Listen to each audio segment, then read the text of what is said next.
and welcome everyone to Soccer 101. My name is Taylor Rockwell, and this week's episode is going to be pretty short and sweet because otherwise it's going to be me reading a lot of numbers. That's basically math class, or at least my memory of math class. Nobody needs that. But today we're going to be looking at field size or pitch size. Don't want to annoy the European listeners too much. We're going to try to figure out what the ideal field size might be. Anyone who has ever seen an NYCFC game the same day they maybe watched a Barcelona game will tell you that field size is not completely uniform. You have different lengths, different widths. Average field size in professional soccer, what is it? Which clubs have the biggest and smallest pitches? All of those questions and more answered today. First off, let's get to the specific answer to the question of field size. What is the field size of a professional field? Well, the answer is there is no specific one set dimension. The International Football Association Board, or IFAB, the governing body that writes the rules of soccer, states that a full pitch size may be anywhere from 50 to 100 yards in width and 100 to 130 yards in length. So you could have a very small field of 50 yards wide, 100 yards long. You could have a very large field, which would be 100 yards wide and 130 yards long, but that would be basically cricket.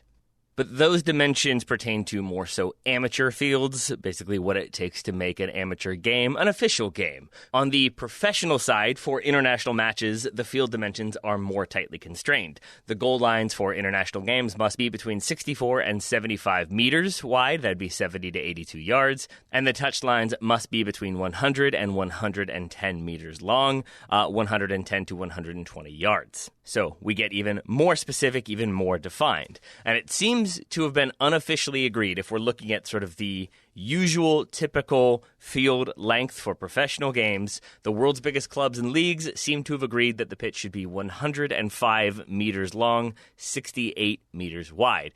Again, that isn't the rule, but it is what the Premier League, Bundesliga, Serie A, La Liga all tend to roll with. For the Bundesliga, Article 37, Section 6 of Appendix 6, very official, of the DFL statutes states that a pitch must be 105 meters by 68 meters with special allowances for fields to be slightly smaller, and that is a thing that a lot of leagues will allow for. We'll talk about more of that later, but you will get sort of, here's the ideal field size. You can go underneath that a little bit as long as you are within the IFAB range.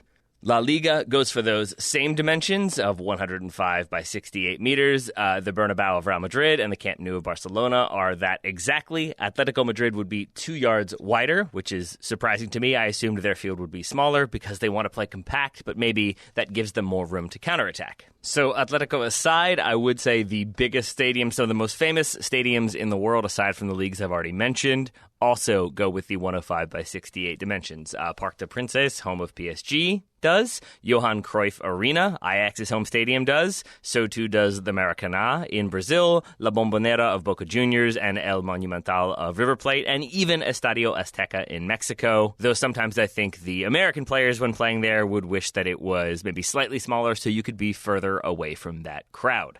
So that tends to be the global standard, but there are two leagues that still tend to have a lot of fluctuation: England and the United States.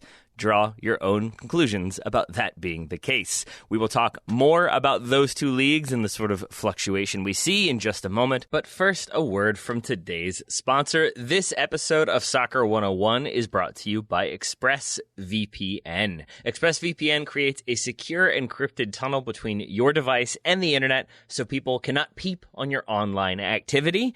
Internet service providers like Comcast or Verizon know every single website you visit, and that is alarming. It can be a little bit disconcerting to know that all the activity is logged and saved, but I don't even mean that from like nefarious, they know what you're up to reasons. It's just more so like I don't need people to know the Wikipedia black holes I go down because they can be lengthy, they can be wide-reaching, and they can probably be way too long. So Comcast doesn't need to know that. Verizon doesn't need to know that. ExpressVPN makes it so that they don't. It works on phones, laptops, and even routers, so everyone who shares your Wi-Fi can be protected. And I think the thing that I really appreciate is that you don't have any sort of loss of quality. This isn't even in the copy now. I'm saying it myself because sometimes I've used VPNs in the past that do then slow down the stream. It gets really blotchy or the quality is bad or it kind of lags and lags and lags, and suddenly the game is over and you're in like the 44th minute and you're confused. You don't get that sort of slowdown with ExpressVPN, but you can get 3 months free. Secure your online activity by visiting expressvpn.com/soccer today. That's expressvpn.com/soccer, and you can get an extra 3 months free. expressvpn.com/soccer. Thank you very much to ExpressVPN for sponsoring this episode. Now back to the show. Welcome back to Soccer 101. We're talking about England and the United States, the two leagues that have a lot of fluctuation when it comes to pitch size. In 2012, the Premier League tried to standardize the pitch dimensions at the 105/68 mark. However, the range of acceptable dimensions remains broad. We are back to the 100 by 130 yards long and 50 to 100 yards wide. Yes, we've even moved back to yards for meters. We'll explain why in just a little bit. As such, you still get outliers with the kind of range of dimensions. Crystal Palace has the smallest Premier League pitch at 110 yards by 74 yards. Surprisingly, Liverpool is second, 1 yard wider at 75 yards. Leicester is third at 76 yards. But some small fields there. By comparison, the opposite side, Brighton has the third largest pitch at 116 by 75. Then Manchester United and then Manchester City with the largest pitch in the league at 116 yards long, 77 yards wide. So if you're Man City playing Crystal Palace at home, you've got a few extra yards to work with. If you're playing on the road, you're going to have to tighten it up because the field itself has tightened up. Now, as to what I mentioned before, you might have noticed that we've gone from yards to meters and then back to yards. There is a reason for this. We're recording this in the middle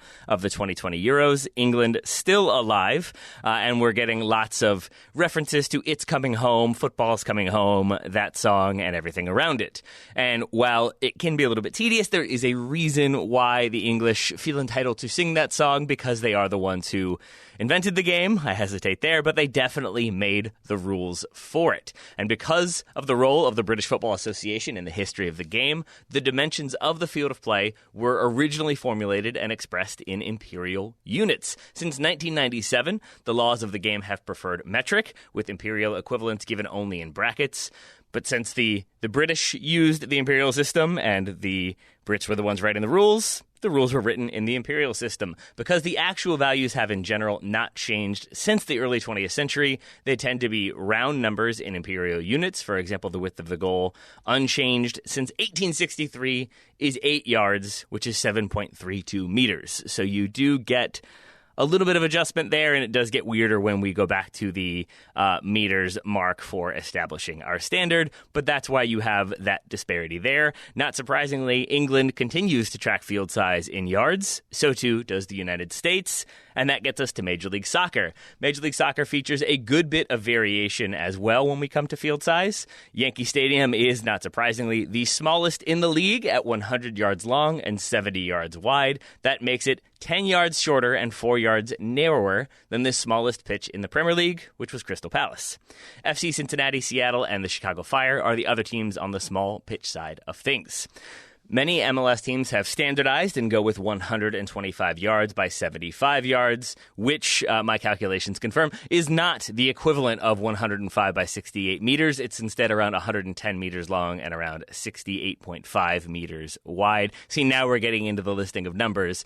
But the basic point here is that Major League Soccer doesn't even have the kind of standard equivalent to what a lot of European clubs go for. The fields tend to be bigger, which maybe explains once again why players coming from Europe over here complain a little bit more about how demanding the league can be. Extra yards here and there add up over time. And we should note the largest pitch in Major League Soccer is not in the United States. It is in Canada. Club de Foot Montreal has the biggest field at 120 yards by 77 yards. Now, earlier I said you will get certain exemptions, and that was kind of confusing because you'll get variation in what the pitch size is going to be, but it's always going to be within the realm of acceptable limits as established by FIFA. But as I said at the very beginning, that range is pretty massive. So then it's up to the individual leagues, as we've already seen with most of the big leagues in Europe, to come up with a standard pitch size, and that is a thing that has happened in, say, the NWSL, where the league established a minimum standard of 70 yards in width and I believe 100 yards in length.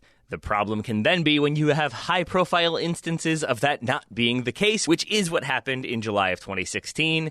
Here is a Guardian summary of the controversy of a game between the Western New York Flash and the Seattle Reign.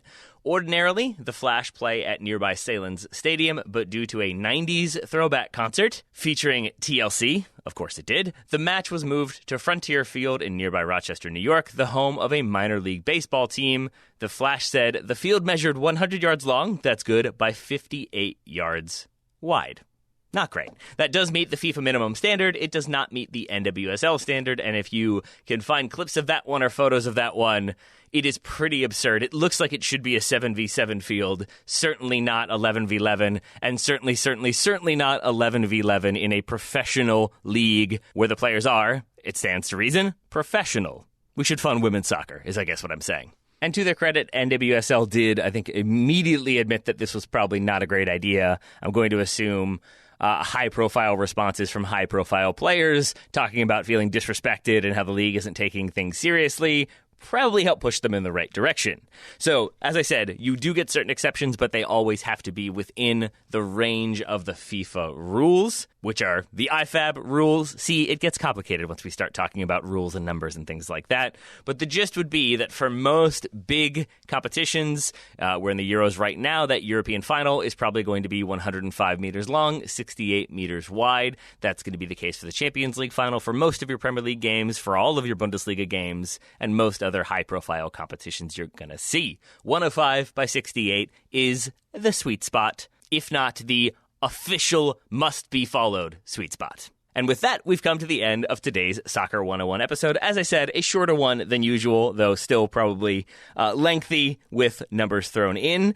Please, if you have people who are interested in learning more about the game, who have specific questions, feel free to have them get in touch with us, but they can also check out our back catalog where we answer some more basic questions, some more involved questions about soccer as a whole. But Soccer 101 is always fun to do, and those topics are hopefully always there for you to enjoy. But for now, I've been Taylor Rockwell. This has been Soccer 101. Thanks so much for listening. We'll talk to you all again very soon.